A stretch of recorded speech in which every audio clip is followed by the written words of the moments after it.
Welcome back to the family kitchen. Tonight we're making the ultimate easy family pasta bake, warm, cheesy, and on the table in about 30 minutes of hands-on time. If your evenings feel like a sprint between work, homework, and what's for dinner, this one is for you. We're using basic pantry ingredients, nothing fussy, and I'll show you exactly how to prep it ahead, stretch it for leftovers, and tweak it for picky eaters. Picture this. One dish, minimal chopping, big flavor, and a quiet moment at the table where everyone actually eats without complaining. Let's get into it. Start by preheating your oven to 400 degrees F or 200 degrees C and grab a large pot for the pasta and a 9x13 baking dish for later. Here's what you'll need. 1 pound of short pasta, penne, rotini, whatever your crew likes. 1 24-ounce jar of your favorite marinara or tomato basil sauce. About 2 cups shredded mozzarella, 1 2-cup grated Parmesan. 1 pound of Italian sausage or ground beef, or use chicken sausage or lentils if you're keeping it lighter. 1 small onion, 2 to 3 cloves of garlic, a splash of olive oil, a teaspoon of Italian seasoning, salt, and pepper. That's it. Nothing exotic, nothing you'll buy once and never touch again. If you're watching budget, grab store brands and block cheese to shred yourself. While I walk through the next step, start a big pot of salted water, think salty like the sea, for the pasta. It's the easiest flavor boost you can give this dish. Once your water's at a rolling boil, add the pasta and cook it just shy of al dente, about 2 minutes less than the package says. It'll finish in the oven, which keeps it from turning mushy by the time everyone finally sits down.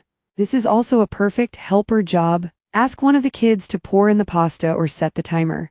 Small jobs make them feel part of dinner, and they're much more likely to eat what they helped make. While the pasta cooks, we're going to build flavor in one pan so cleanup stays painless. Trust me, your future 9 p.m. self will be grateful. In a large skillet, heat a tablespoon of olive oil over medium. Add your chopped onion and cook for 3 to 4 minutes until it softens and smells sweet. Add the garlic and stir for about 30 seconds, just until fragrant, not brown. This little step turns a basic jarred sauce into something that tastes like you had all afternoon to fuss, even when you didn't. If you're cooking after a long workday, this is your pause, stir, breathe, let the kitchen smell like home. You're feeding people you love. It doesn't have to be complicated to be special. Now add in your Italian sausage or ground beef.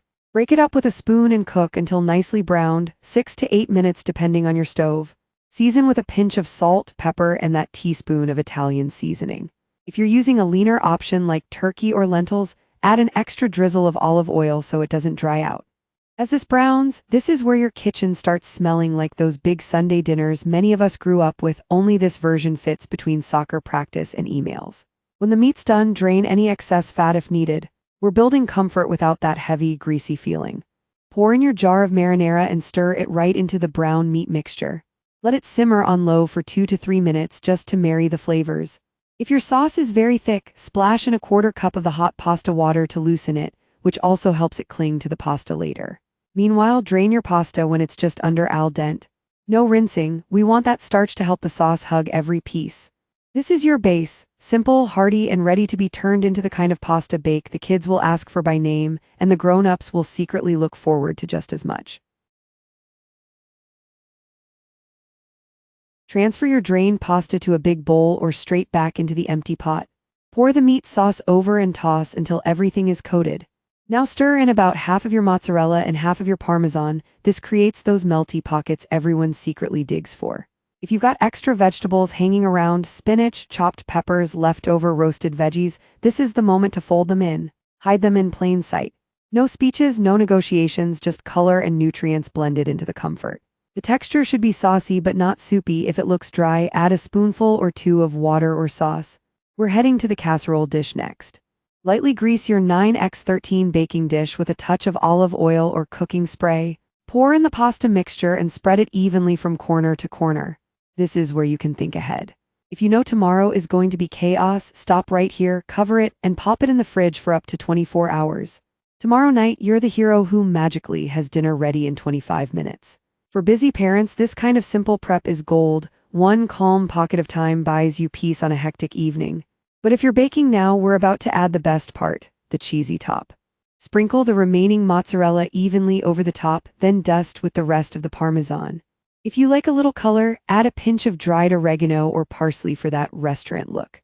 Let the kids take over this step. They never say no to playing with cheese. This is also a good time for a quick kitchen reset. While that oven heats up fully, rinse the mixing bowl, wipe the counter, stack a few dishes. When dinner comes out bubbling, you'll actually be able to sit instead of staring at a disaster zone. Slide the dish into your 400 degrees F, 200 degrees C oven, middle rack, and bake for about 15 to 20 minutes until it's golden and the edges are bubbling. While the pasta bake does its thing, set the scene. Keep it simple: plates, forks, maybe a quick green salad or sliced cucumbers and some garlic bread if you have it. Nothing fancy, just enough to make it feel like a meal and not a scramble. Peek through the oven door, you're looking for melted, lightly browned cheese and bubbling edges. That sound, that smell, this is the climax of your day in the best way. In under half an hour of real effort, you've built something filling, affordable, and comforting. When it's ready, pull it out and let it rest for 5 minutes so it sets up and serves neatly. Take a look at that golden top, sauce peeking through, cheese stretching just enough. Scoop generous portions and bring the dish straight to the table.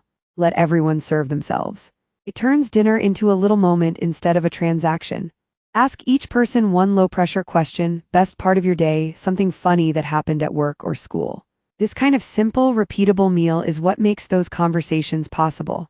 No one's stressed about cooking, no one's worried about whether the recipe will work, it just does. And if you've got leftovers, they reheat beautifully for lunches or another easy night. This is what we're after, not a perfect Pinterest table, just a real one with full plates and a few crumbs. A practical, repeatable recipe that fits into your real life and still feels like care. Save this pasta bake for those long days when you want to feed everyone well without a second mental load. Customize it, swap the meat, sneak in veggies, make one side spicy and one mild, split it into 2 smaller dishes and freeze one for a future weeknight rescue. If this helped you feel even a little more confident in the kitchen, hit subscribe for more easy family meals, quick home cooking, and practical recipes for busy parents. I'll see you in the next one. Enjoy your dinner and your people tonight.